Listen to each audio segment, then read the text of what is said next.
when we went to regionals at the UT course in Austin and looking at some of the schools that we're teeing it up against. And you know that those programs have been in existence a lot longer than we had, but yet we had earned our stripes and we were there competing against them and beating some of them at the same time. So it's pretty special time.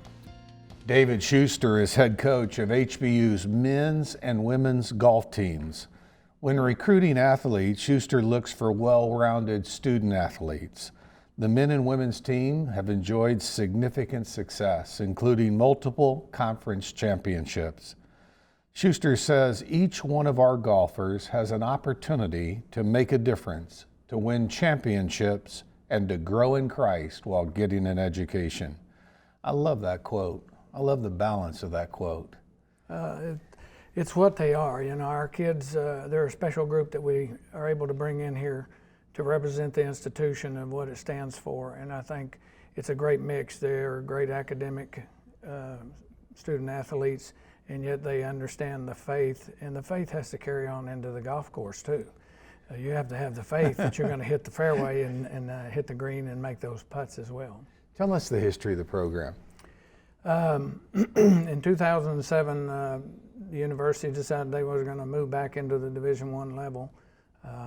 At that time, I was coaching. I was a coach at a high school here in Texas, and was an opportunity to win a state championship. And what had brought me here in 2007 was one of my best friends was Anthony Martin, who was running the bookstore at that time, and he sent me a message by computer. He said, "Hey, looks like the university's going to go back to Division I. They're going to have to start golf programs. Are you interested?" And I'm like, my resume was ready, and I hit the button, and my resume went off to him. So came in, visited with Dr. Sloan on a couple of different occasions and everything, and it was I was out on a recruiting trip. I got the call, and it just so happened, before I left to go to watch a tournament where my high school players were playing, I packed my clothes and I thought, you know, I'm going to take my coat and tie and everything just in case I get a call. That was my faith, believing that call was going to come. Mm-hmm. And I got to Waco and I was watching the tournament and watching my kids from the high school team and everything, and I got the call. So I just turned my truck, and instead of going back to Fort Worth area, I turned it and came down to the Houston area, and I stayed with Anthony and them at their house. And next morning we had the final interview, and Dr. Sloan walked me out, and we went to the bookstore, and it all started there. I got some clothes to be able to go back out and go right back to that same tournament, and I started my first day of recruiting the very next day. In that aspect of it, just being able to reach those kids. We started in 2007 with a women's program first. It was a grind because I was hired on June 13th to have a team in place by August 1st. That's kind of a short period of time to try to put together a team. Fortunate to me, I had been a coach in the state of Texas for 24 years. So I had lots of coaches to reach out for. So I sent a message to all of them and was asking them if they had any players that were still available, if they knew any, and so forth. So we had 2 or 3 coaches reach out to me and said they had some Texas girls that wanted to come back to Texas. They were out of state at other universities and everything. I said, great, let's pass the information on to them, have them contact me, and here we went. So I got one from Allen High School, 2 from Allen High School. One was at San Francisco University, and the other one was at Newman up in Kansas, and then the other one was from Mansfield, and she was out of OBU. Got those 3 transferred in. There was a young lady that was at the state tournament playing for Lake Travis at that time that she became our 4th player. And then the time went on to where it was like, have you got a 5th player yet? No, I'm still working on it. You know, and eventually over time we found a young lady that was actually on the computer here at HBU. She had done her pre-registration and everything. And I asked at Borges, I said, does our program have questionnaires when a student admits to HBU? And they said, yes. I said, do you have golf? And he said, yes. I said, can you send me a list of everybody that checked golf? And so he did. So I went down that list, and there was about a third of them were girls, but most of them were guys. So I used that list, and that's where I found our 5th player for that year. And she came in. We played our first full season in 2007, 2008, and It was a growing season. But the very next year, we started that first year, our first tournament was at North Texas. The very next year, and we finished last, the very next year we go to North Texas tournament again, and we just in that first recruiting class of girls, we finished third place. We brought home some hardware, and that's important. That's what we've always strived for, is to bring home hardware.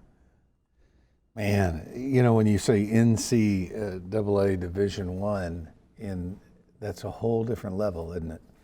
Yes, sir, it is. It's you think about NCAA, you're over 300 different institutions that actually play the game of golf or all the other sports as well. So you take that and figure out how many players that there are on each of those rosters and how competitive it is. It's pretty strong.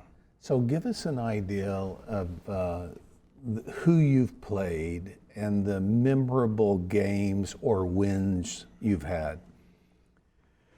I think in the short term of things, in such a quick turnaround, especially on the women's side, we've played in some events that in our beginning we took our lumps, and then to go back to those same events and win them, walk away with the #1 hardware trophy, and let the kids hoist that and feel great about themselves. I said, that speaks volumes. We've played from East Coast to West Coast and gone up even into the Tennessees and Seattle, Washington, those kind of areas, and had success with them, and played some Division I schools that have been in existence for 100 years. Really? And had some success at beating some of those, and that's kind of nice. A couple years ago, you go to when we went to regionals at the UT course in Austin, and looking at some of the schools that we're teeing it up against, and that those programs have been in existence a lot longer than we had, but yet we had earned our stripes, and we were there competing against them and beating some of them at the same time. So it's pretty special time. In your quote, you said each one of our golfers has a great opportunity to make a difference, to win championships, and to grow in Christ. Yes, now, sir. I got a feeling not every golf coach adds that part. Probably not. It's the thing about growing as a person is also growing in your faith. Well, I think you have to grow in the faith of the reason we're all here, and that's in Christ. We're here on our earth because of the fact that what He has created for us all, and He's given us our opportunity and the players the opportunity to show their abilities and to walk in the footsteps of greatness as He has showed in His life.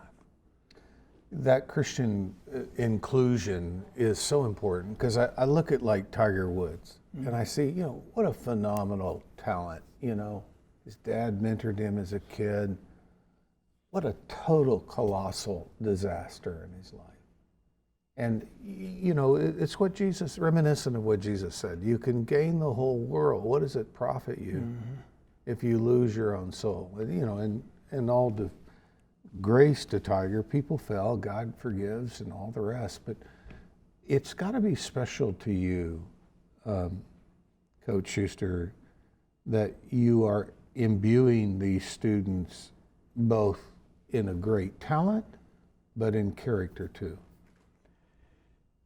Character carries them through life. It's that character and the grit that they show themselves, especially out on the golf course in the heat of the battle or the competition. And I think it's that faith of them being of a Christian background and coming from an institution that gives them those ideals and those goals in which to create their life around. And I think that's what carries them through the hard times on a golf course.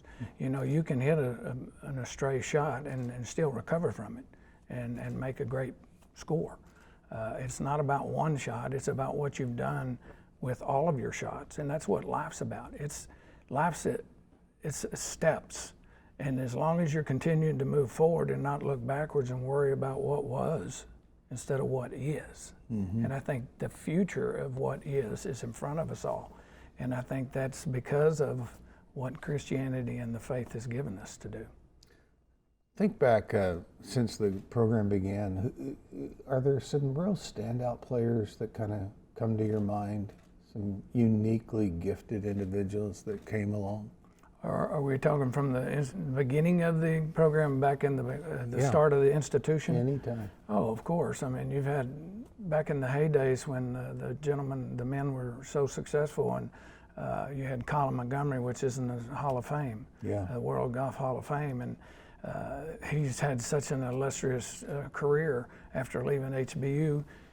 He was one of the highest merit award winners in the European tour and everything. And even today, he's doing well on the seniors tour, and he's won the U.S. Open seniors and a couple of different events as well. You know, we were fortunate to have him on campus over the past few years, and it took us a while to make those connections back and get him here. He came in a couple of years ago and did a benefit dinner for us and everything. It was just wonderful. He's quick-witted. He's sharp. Everybody just loved that evening. I had a lot of compliments from a lot of people about how they really enjoyed that evening. Mm-hmm. But some of his own teammates is Tim Thielen, which has been a club professional here in the States for so long. Daryl Henning is another one. Tim and Colin actually got to play in a practice round together in the European Seniors Championship a couple of years ago. So it's kind of neat. And they had that on TV where they were interviewing the two of them about how they were teammates and everything back in their times, and here they were playing together in their practice round of the European Championship. That's pretty neat. So tell me, where's the plan now and moving forward in the program? Anything special you want to comment on? Well, I think what we've done over the past 13 years, you know, as you said before, we've won multiple different conference championships. We've won 2 on the men's side and 6 on the women's side. So wow. 8 out of 13 years is not a bad record there. We've got to continue to grow with that because every institution and every program out there is doing the same thing. So our job is to continue to recruit better every year than what we did the year before, and also teach the kids how to manage their lives on the golf course and also off the golf course, as well as in the classrooms as well. So, and I think that's what HBU gives them the opportunity to do. Well said. And I'll tell you what, that jersey you got on is so cool. How do I get one of those? Well, you think I could get one free for this interview? Well, if I had some left, I would look and see if I could get you one. I'll tell you what, that is the one sharp looking jersey you got. I appreciate Coach that. David Shuster, he's a winner, helping students become a winner and helping them also discover just how faith can make a difference. HBU has that unique combination. 17 Division I sports at HBU.